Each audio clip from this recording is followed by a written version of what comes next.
Pasabog sa live, Chris Lawrence hindi naiwasang kiligin sa mapanuksong bulong ni Katrina Halili. Netizens at fan nagulantang sa kanilang mahiwagang titigan at kantahan.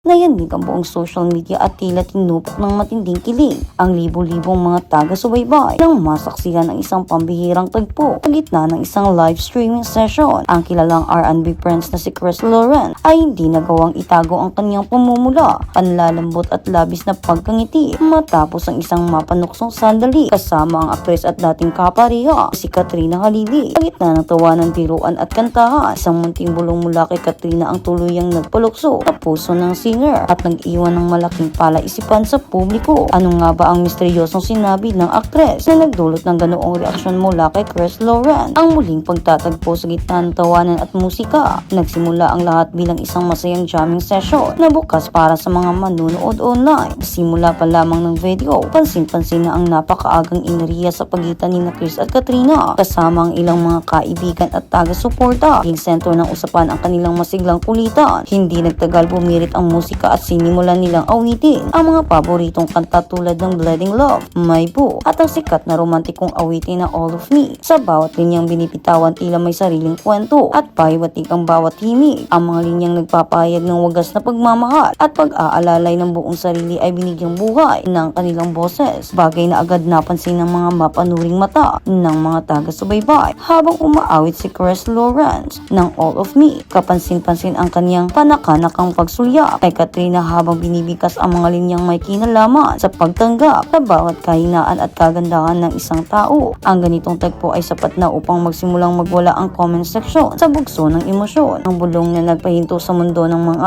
awit. Subalit ang pinakatampok na bahagi ng gabing iyon ay naganap sa isang maikling sandali ng katahimikan sa pagitan ng kanilang mga kanta. Habang nagkakatuwaan ang lahat at binabasa ang mga komento ng mga manunood, lumapit si Katrina kay Chris upang magsalita ng pabulong. Sa particular na eksenang ito, kitang-kita ang biglaang pagbabago sa ekspresyon ng mukha ni Chris Lawrence mula sa pagiging relax at palatawa. Bigla itong napahinto at napatitig ng diretso at unti-unting sumilay ang isang pambihirang ngiti na may kasamang matinding pamumula. Hindi napigilan ng singer na mag-ayos ng upo, bahagyang umiwas na tingin habang pilit na pinapakalma ang sarili. Ngunit huli na ang lahat dahil kitang-kita ng libo-libong manonood ang kanyang pagkautal at labis na pagkailang na may halong saya. Maraming nanonood ang agad na nag-screen record ng naturang eksena. Ang simpleng paglapit ng mga labi ni Katrina sa tainga ni Chris at ang sumunod na reaksyon ng mga aawit ay naging sapat na ebidensya para sa marami na may kakaibang pahiwatig ang kanilang pinag-uusapan. Mapanuring mata ng mga netizen, pagbabalikan nga ba o dalisay na pagkakaibigan? Sa loob lamang ng ilang minuto matapos maipalabas ang naturang tagpo, bumaha ang mga reaksyon sa iba't ibang sulok ng internet. Ang mga fans na matagal nang sumusubaybay sa kanilang nakaraan bilang magkasintahan at magulang sa kanilang anak ay hindi napigilang mag-isip ng iba't ibang teorya. May mga naniniwala na ang bulong ay isang direktang pag-amin o panunukso na nagpapatunay may natitira pa ring espesyal na damdamin sa pagitan nilang dalawa. May ilang nagsasabi na posibleng may kinalaman ito sa kanilang mga pinagdaanan noon na sila lamang dalawa ang lubos na nakakaunawa. Sa kabilang banda, iginigiit naman ng ibang taga-subaybay na ito na patunay lamang ng kanilang napakatatag at napakakomportableng relasyon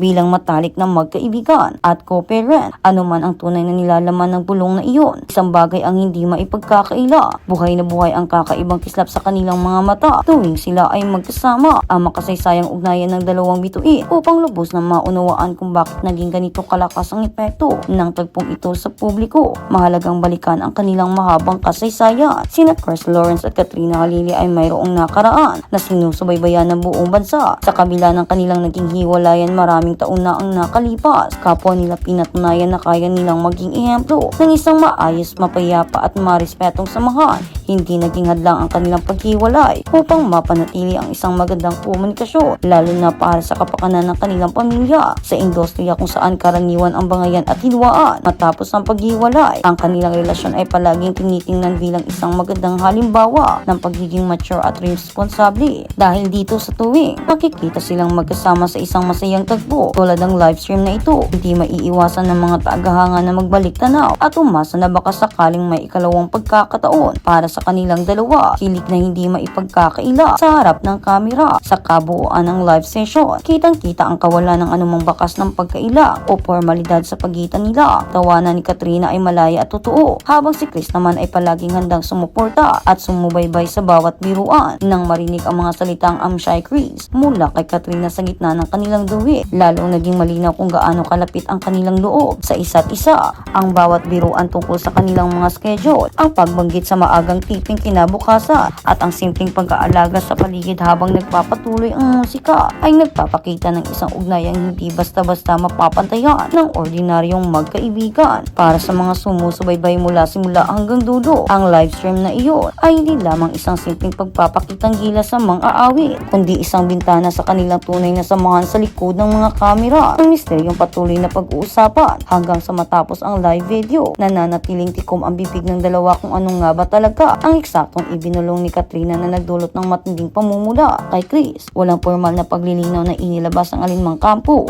bagay na lalong nagpaigting sa kuryosidad ng mga chismoso at tagahanga sa showbiz. Tagpong ito ay napatunay lamang na kahit gaano karaming taon na ang lumipas, nananatiling malakas ang hatak ni na Chris Lawrence at Katrina Halili sa publiko. Kanilang bawat kilos, bawat kanta at higit sa lahat, ang mga munting sandali ng panunukso at bulungan ay patuloy na magiging paboritong paksa ng talakayan sa mundo ng lokal na showbiz. At sa kabilang banda, Katrina Chris may di binubunyag. Kamakailan ay nagbigay ng update si Katrina Halili sa mga tagahanga tungkol sa estado ng relasyon ng R&B singer. Bilang tugon sa mga komento sa Facebook, ipaniliwanag ng actors na mas gusto nilang panatiling pribado ang ilang aspeto ng kanilang relasyon upang tunay na mapahalagahan ang mga ito. May mga nababasa akong messages at email tungkol sa amin ni Mr. B, kaya gusto ko lang sabihin ito, ani Katrina. Mahihain din ako pagdating sa mga ganitong bagay, kaya minsan sa pang-aasar, pagpapatawa o pag-make face kung lumalabas ang pagiging awkward ko. Pagbabahagi niya, pinigyang diin din ni Katrina na ang nakikita ng mga tao sa social media ay maliit na bahagi lamang ng kanilang buhay at hindi ito dapat maging batayan ng iba pa para husgahan sila. Bagamat sisiyahan daw siyang ibahagi ang ilang mga halagang pangyayari sa kanilang relasyon sa kanyang mga tagahanga, pinapahalagahan pa rin nila ang kanyang partner na panatilihing pribado ang ibang mga sandali. Hindi naman lahat ng plano kailangang i-announce. Diin niya, nagpapasalamat siya sa kanyang mga protective fans sa pagbabantay sa kanya matapos silang magtanong tungkol sa relasyon nila kay Chris Lawrence. Kaya enjoy lang tayo sa journey. Huwag masyadong magalit sa akin at magmadali. Malay nyo, marami pa kayo hindi alam. Love lang tayo mga my love. Katrina Halili pinasilip ang hamon ng pagiging nakikiti. Naiiyak po talaga ako. Milyon-milyon na ang views na ibinahagi ng video ni Katrina Halili tungkol sa pinagdadaan ng hamon sa pagiging awesome mom kay Kitty. Sa senior video ng actors, mapapanood ang wagas na pag-iyak at paglupasay ni Kitty habang nasa klase, pero huminahon din naman ito ng pagsabihan ni Katrina. Dito po niyo makikita na hanggang ngayon dumadanas pa rin tayo